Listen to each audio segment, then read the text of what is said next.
बाहेर असा रिमझिम रिमझिम पाऊस चाललेला आहे आणि त्यातले त्यात आपल्याला घरच्या घरी गरमागरम असे चहासोबत कुरकुरीत कांदा भजी खायला भेटले तर मग पावसाचा आनंद दुप्पट होतो. तर आज मी अशाच मस्त थंडगार वातावरणामध्ये पावसामध्ये चहासोबत खाण्यासाठी ना इतके मस्त कुरकुरीत गरमागरम कांदा भजी केलेले आहे.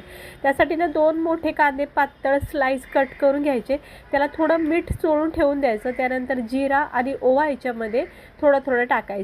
थोडासा गरम मसाला, थोडा धना पावडर, थोडीशी हळद, 2 चमचे लाल तिखट टाकायचं आणि त्यानंतर याच्यामध्ये थोडीशी कोथिंबीर टाकायची आणि 2 ते 2.5 चमचे ना आपण इथं टाकणार आहोत कॉर्नफ्लॉवर. त्याने काय होतं, कांद्याची भजी भरपूर वेळापर्यंत कुरकुरीत राहतात.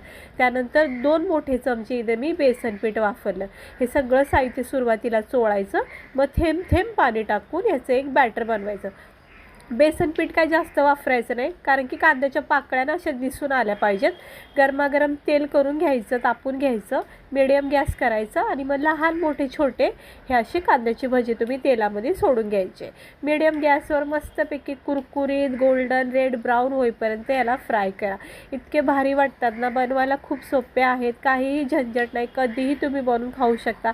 कारण आता सगळीकडेच पाऊस जोराचा चालू आहे, तर नक्की करून बघा हे कुरकुरीत गरमागरम हॉटेलसारखे असे कांदा भजे. चहाचं कप घ्यायचा आणि असे भजे काढायचे. कोणी पाहुणे वगैरे आले तर झटकेपट हे कांदा भजी आणि चहाचा बेत करा, बघा सगळेजण खुश होतील. तर कशी वाटली तुम्हाला आपली ही झटकेपट होणारी कुरकुरीत कांदा भजी, म्हणजे खेकडा भजीसुद्धा याला बोललं जातात. तर ही नक्की करून बघा रेसिपी आणि चॅनेलवर अशीच रेसिपी बघण्यासाठी सबस्क्राईब करा.